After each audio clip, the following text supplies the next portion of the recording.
Bonsoir à toutes et à tous. Bienvenue à cette assemblée publique de consultation qui est en mode hybride aujourd'hui. Il est présentement 19 h, le 29 février 2024. Alors, nous allons procéder à l'ouverture de l'assemblée.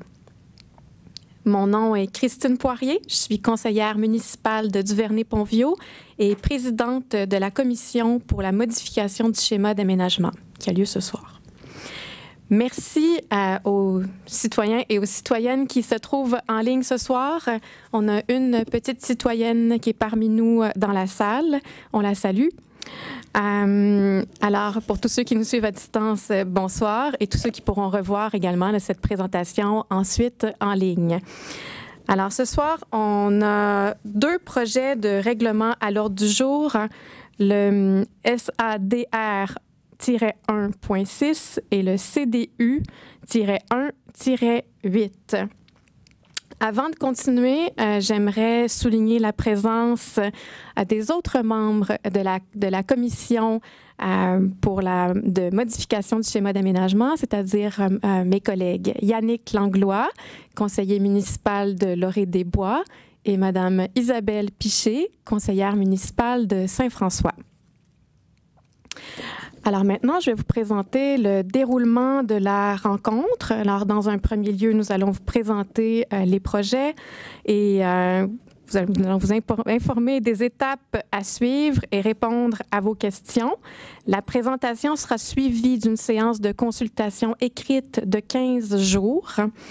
L'adresse courriel à laquelle vous devez écrire se retrouvera sur le site web de la Ville dans la section « Assemblée publique de consultation ». Alors maintenant, je vais passer à la présentation des professionnels de la Ville qui sont parmi nous ce soir pour vous présenter le projet et répondre à toutes vos questions. Profitez-en, c'est vraiment le bon moment pour faire ça. Alors, nous avons notre présentateur principal, M. Nicolas Desrochers-Deneau, qui est conseiller professionnel en urbanisme à la Ville. Nous avons également en présence Mme Catherine Vachon, urbaniste, chef de division au service de l'urbanisme, division planification du territoire. Nous avons M. Jean Chartier, qui est parmi nous, qui est urbaniste, chef de division au service de l'urbanisme à la division réglementation d'urbanisme. Et nous avons en ligne, pour répondre à vos questions, M. Éric Joy, qui est ingénieur, gestionnaire de projet au service de l'ingénierie, division réalisation de projets d'envergure. Alors, petite indication à noter, on vous demanderait de réserver vos questions pour après la fin de la présentation, s'il vous plaît. Je prendrai les questions en alternance tout à l'heure. S'il y a des gens qui se rajoutent dans la salle, je les ferai passer en premier. Alors, pour les personnes à distance, votre caméra et votre micro sont présentement fermés. C'est normal pour le moment. Ils seront réactivés lors de la période des questions après la présentation. Alors, sans plus tarder, je passe la parole à M. Desrochers-Deneau pour la présentation. Merci, Madame la Présidente. Donc, sans plus tarder, je vais d'abord vous présenter le plan de présentation. Donc, je vais commencer par une mise en contexte. Ensuite, je vais présenter le projet d'infrastructure, les deux projets de règlement qui en découlent. Je vais conclure avec les prochaines étapes à venir et on pourra terminer là avec une période d'échange. Au niveau de la mise en contexte, simplement mentionner que la Ville de Laval souhaite réaliser un projet de stabilisation et de réaménagement de la rive du boulevard des Mille-Îles, compte tenu de la dégradation progressive et continuelle qui menace la pérennité des infrastructures et des équipements existants situés en bordure de celle-ci, la sécurité des usagers, de même que la qualité écologique de la rivière. Au niveau de la localisation du tronçon du projet d'infrastructure, c'est un tronçon de 9,5 km qui est situé sur la portion est de l'île, plus précisément entre l'autoroute 25 et la pointe de l'île. En ce qui concerne la situation actuelle du boulevard, on observe depuis plusieurs années une dégradation successive du boulevard des Mille-Îles due à de l'accumulation d'eau sur la chaussée et à l'érosion de la rive. On observe aussi une instabilité et un affaissement épisodique du talus et des accotements. Et depuis 2002, là, on a répertorié plusieurs événements, là, des glissements et des affaissements. Donc, c'est en grande partie dû à l'absence de réseau pluvial. Donc, il y a des problèmes au niveau du drainage de l'eau. Pour ce qui est des préoccupations des résidents du secteur, simplement rappeler que le 5 juillet 2016, le comité de revitalisation du boulevard d'Émile-Île présente ses observations, accompagné d'une pétition qui est appuyée par 913 résidents du secteur, où on demande à la Ville de Laval de remettre en état les glissières de sécurité, d'assurer le bon fonctionnement, le bon état plutôt, de la chaussée à moyen et long terme, de résoudre les problèmes d'érosion et d'affaissement et d'assurer la cohabitation sécuritaire de tous les utilisateurs. Ça nous amène à la présentation du projet d'infrastructure qui est proposé. Donc, au niveau de la programmation, d'abord, on prévoit la stabilisation des berges et le drainage de la chaussée. C'est des travaux qui impliquent l'installation d'un égout pluvial. On prévoit aussi l'aménagement routier du boulevard, l'aménagement de 3 haltes pour piétons et cyclistes et l'aménagement d'une piste multifonctionnelle telle que prévue au schéma d'aménagement révisé depuis 2017. Au niveau des enjeux, le principal enjeu au niveau réglementaire, c'est que l'égout pluvial qui est proposé parcourt la zone agricole permanente sur environ 6 km. Et l'extension des réseaux d'aqueducs et d'égouts n'est actuellement autorisée à l'extérieur du périmètre d'urbanisation que pour des motifs de salubrité et de santé publique. Ça nous amène maintenant au premier projet de règlement, le SADR 1.6, qui est un projet de règlement modifiant le schéma d'aménagement et de développement révisé de la Ville de Laval. Donc, le projet en question vise à étendre les fonctions autorisées à l'extérieur du périmètre urbain pour des raisons de sécurité publique, en autorisant les prolongements et les nouveaux réseaux d'aqueducs et d'égouts. Donc, il faut aussi mentionner que le règlement en question n'est pas susceptible d'approbation référendaire en vertu de la loi sur l'aménagement et l'urbanisme. Concrètement, la modification consiste à ajouter la notion de sécurité publique à la section 4.1.1. Donc, on peut voir avec les mots qui sont en caractères gras et soulignés. Donc, c'est ces mots-là qui seraient ajoutés à cette section.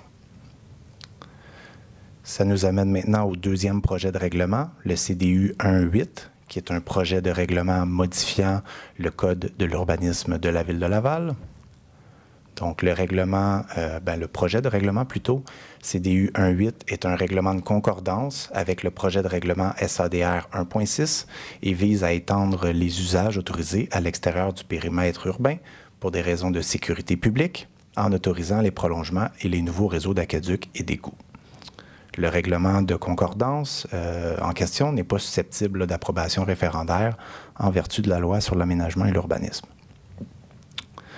Même principe que le premier projet de règlement, modifiant le schéma. Donc, on viendrait, par effet de concordance, ajouter la notion de sécurité publique, cette fois-ci à l'article 704 du Code de l'urbanisme. Donc, les prochaines étapes à venir. On est aujourd'hui le 29 février 2024. On est en période de consultation publique. S'en suivra une période de consultation écrite de 15 jours, se terminant le 15 mars 2024. Par la suite, on doit déposer le rapport de consultation au conseil municipal le 1er mai 2024 pour une adoption du règlement SADR 1.6 le 7 mai 2024 pour une entrée en vigueur du règlement au plus tard le 16 juillet 2024. Donc, une fois le schéma d'aménagement modifié, la loi exige que les règlements d'urbanisme soient conformes au schéma. Donc, par effet de concordance, on doit prévoir le règlement CDU 1.8 avec une adoption le 6 août 2024 pour une entrée en vigueur au plus tard le 28 août 2024. Si aucune demande d'avis de conformité à la Commission municipale du Québec n'est déposée. Et si c'est le cas, l'échéancier va légèrement être décalé. Donc, pour terminer, pour les 15 prochains jours à venir, seront disponibles en ligne l'enregistrement virtuel de la consultation publique, les projets de règlement. Donc, si vous avez des questions, des commentaires ou des avis à formuler, simplement nous les transmettre à l'adresse qui est indiquée. Donc, assemblée sans accent, féminin pluriel, .urbanisme@laval.ca. Donc, il vous est possible d'accéder à la page de la consultation en utilisant les mots-clés qui sont indiqués, donc Assemblée publique de consultation, via le portail de la Ville de Laval ou par un moteur de recherche comme Google, par exemple, et simplement ajouter Ville de Laval, vous allez tomber sur la page. C'est important aussi de mentionner que tous les commentaires écrits sont rendus publics, donc il faut éviter d'y insérer des informations confidentielles ou des renseignements personnels.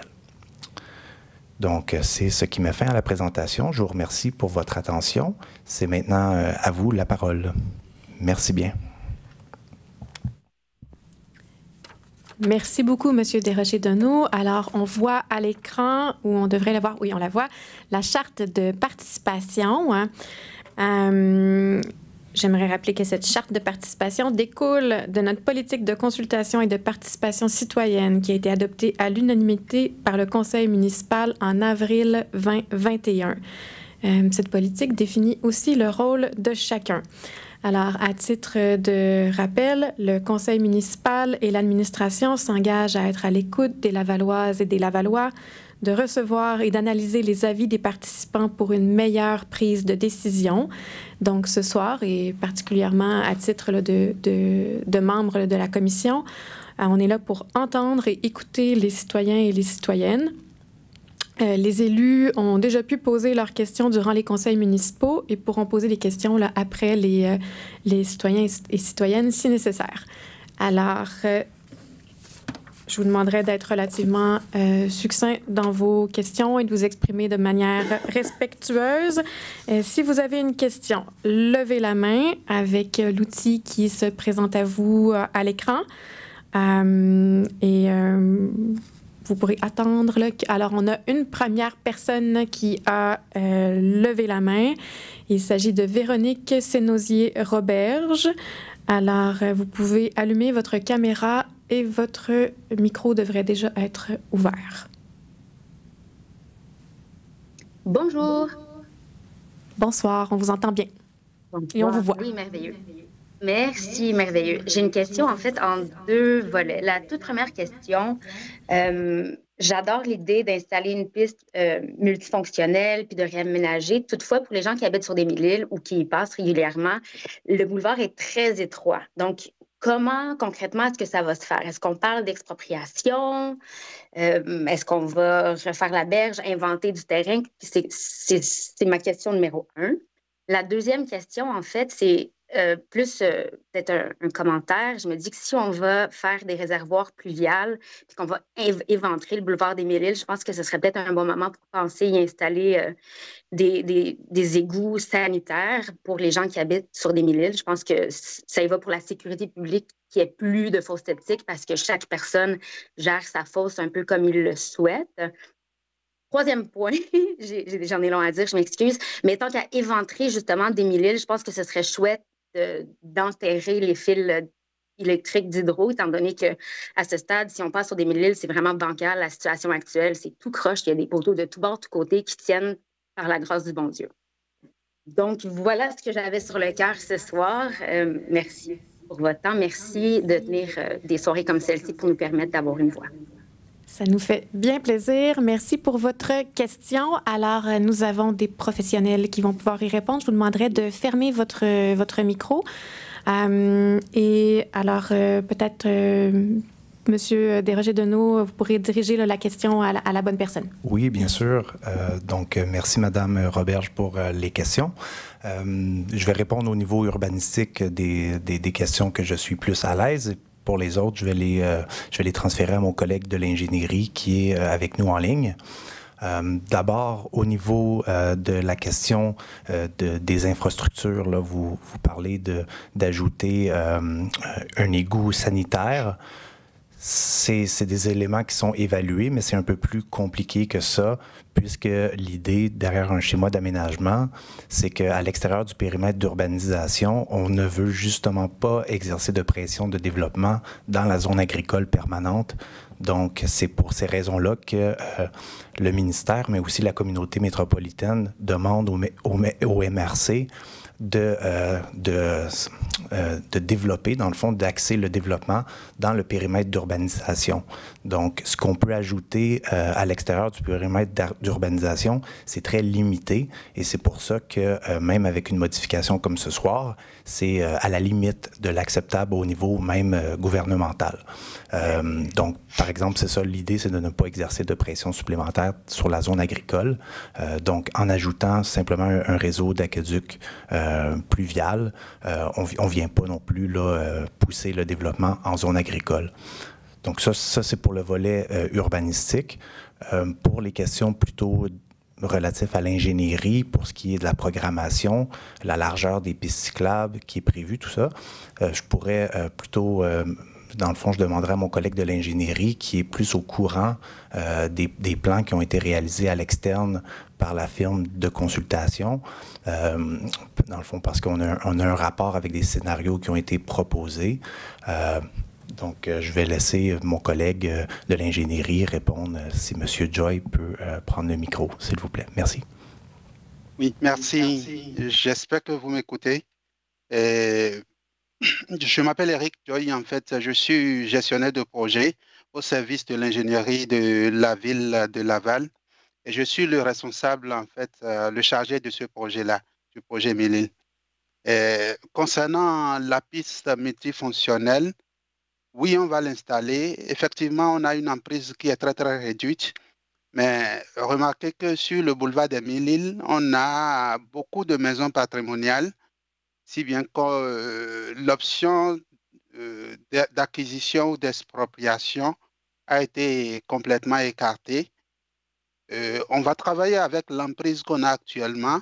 On a des pistes de solutions pour pouvoir installer la piste multifonctionnelle. Ce n'est pas évident, mais on a une très bonne idée. On a déjà fait une étude d'opportunité où on a confirmé un peu les solutions d'aménagement. Disons que ce qu'on a comme gabarit type sur le tronçon, ça va être réalisable. Je pourrais partager aussi mon écran avec vous, si c'est possible, et vous montrer un peu. Est-ce que vous voyez? Oui, on voit. Merci. OK, c'est ça. En fait, le gabarit qui est proposé actuellement, c'est d'avoir une voie par direction et d'avoir le drainage, le réseau de drainage au milieu et la piste multifonctionnelle du côté de la berge.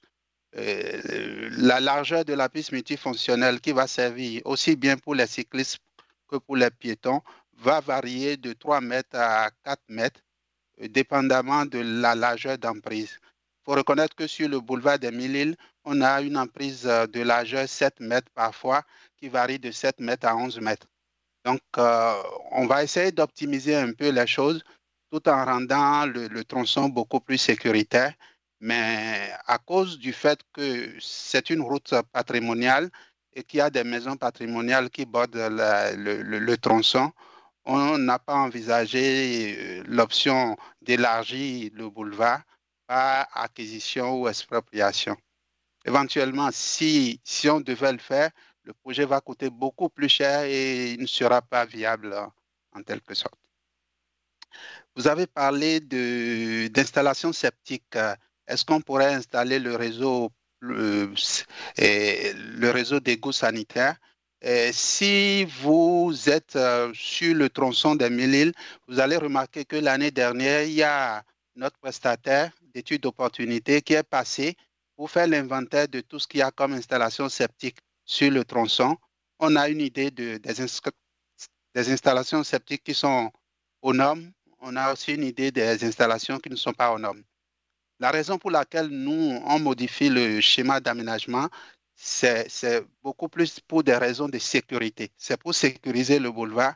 Ce n'est pas pour faire développer à long terme le tronçon ou urbaniser complètement le secteur. C'est pour cette raison qu'on a opté seulement pour le réseau d'égouts pluvial. La majeure partie des installations septiques qui sont sur le tronçon sont autonomes parce qu'ils ont des permis, il y a des permis qui ont été émis par la ville et ces installations sont aux normes. Il y en a d'autres, quelques-unes qui ne sont pas aux normes et à un certain moment, on va se rapprocher de ces propriétaires-là pour la mise aux normes de ces installations. Enterrer les fils Hydro-Québec, oui, c'est une initiative et ça pourrait rendre très, très joli le tronçon. Mais une telle réalisation requiert en fait des centaines de milliers de dollars, de millions de dollars, parce que 1 kilomètre de fil va coûter environ 5 millions de dollars. Et ces genres d'installations-là, ces genres d'interventions sont taxables au secteur. Et je ne pense pas que les résidents du secteur seront favorables à ce que leur taxe augmente de 100%, 200%, 300%. Mais ce qu'on a prévu sur l'aménagement, c'est de réorganiser un peu les fils électriques qui sont installés de part et d'autre du boulevard. Là, on va les réorganiser, on va bonifier aussi l'éclairage. Ce qu'on peut vous garantir, c'est qu'on va essayer de faire quelque chose qui est très bien, même si on n'envisage pas enfouir les fils électriques. Merci. Merci beaucoup, M. Joy et Madame, pour votre question. Je ne vois pas d'autres questions en ligne. C'est le moment de lever votre main si vous avez des questions.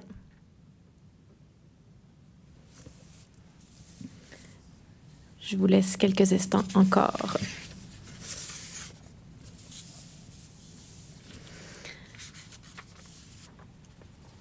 Ne voyant pas d'autres questions, ceci termine notre soirée de consultation. Je vous remercie pour votre participation. Il y a une question. J'aimerais parler avec Nicolas. Pardon,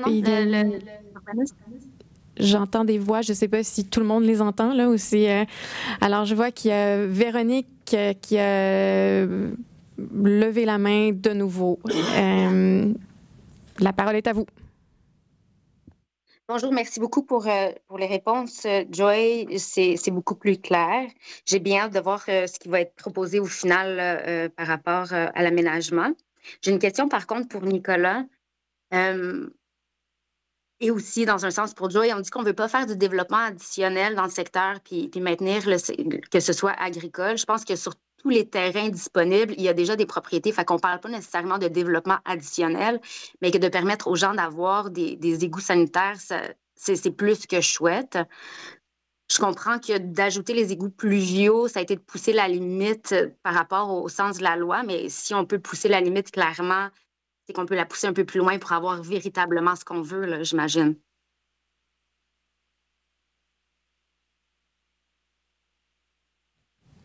Oui, en fait, pour répondre à votre question, c'est pas nous qui dictent les règles au niveau là, du développement au niveau des périmètres urbains. C'est au niveau de la communauté métropolitaine.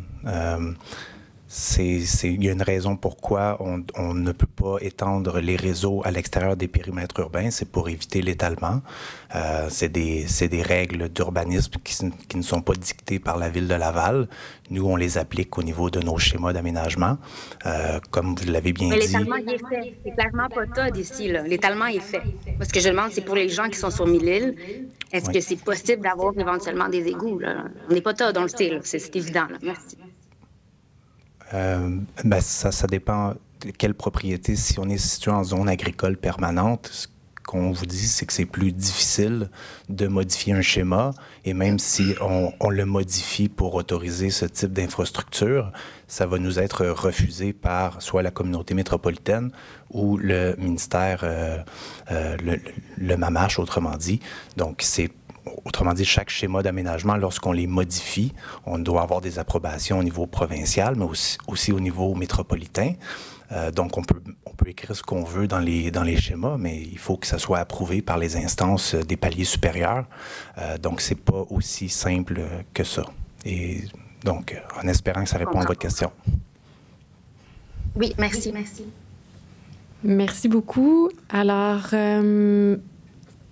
c'est une dernière chance. Ah, alors on a Pierre Dionne qui vient de lever la main. Merci, Monsieur Dionne. La parole est à vous. Vous pouvez ouvrir votre micro et votre caméra. C'est fait. Donc, Pierre Dionne, je suis citoyen du quartier de Saint-François. Ma question concerne la diapositive à la page 12. On disait une piste fonctionnelle. L'illustration montrait toutefois un trottoir et M. Joy vient de partager une illustration avec un autre type de gabarit où on voit une piste multifonctionnelle. Donc, à quoi devrait ressembler finalement la coupe du boulevard des Mille-Îles entre les deux illustrations qui ont été présentées? Alors, je passe la parole à Monsieur Joy directement. Merci. OK. En fait, c'est une piste multifonctionnelle qui va être partagée par les cyclistes et les piétons. Et cette piste-là, elle sera complètement isolée de la chaussée pour des raisons de sécurité. Donc, c'est une piste multifonctionnelle. Donc, on parle d'une piste qui ne serait pas un revêtement comme un trottoir en béton, donc ça serait plus comme en asphalte, si je comprends bien. À cette étape-ci, on n'a pas encore déterminé le revêtement qui sera fait, mais oui, il y aura un revêtement qui va répondre aussi bien aux piétons qu'aux cyclistes pour une certaine convivialité. Merci M. Joy pour les réponses et M. Dionne pour la question. Y aurait-il d'autres questions en ligne?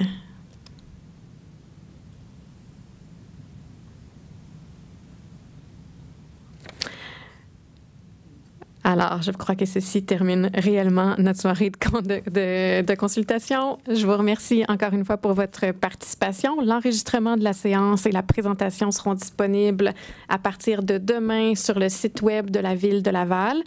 Je vous rappelle que vous avez 15 jours pour faire parvenir vos commentaires écrits à l'adresse donnée antérieurement, soit assemblée@urbanisme@commerciallaval.ca. Je remercie les équipes pour la présentation et pour les réponses fournies. Merci à l'équipe technique également. Bonne soirée à toutes et à tous. Au revoir.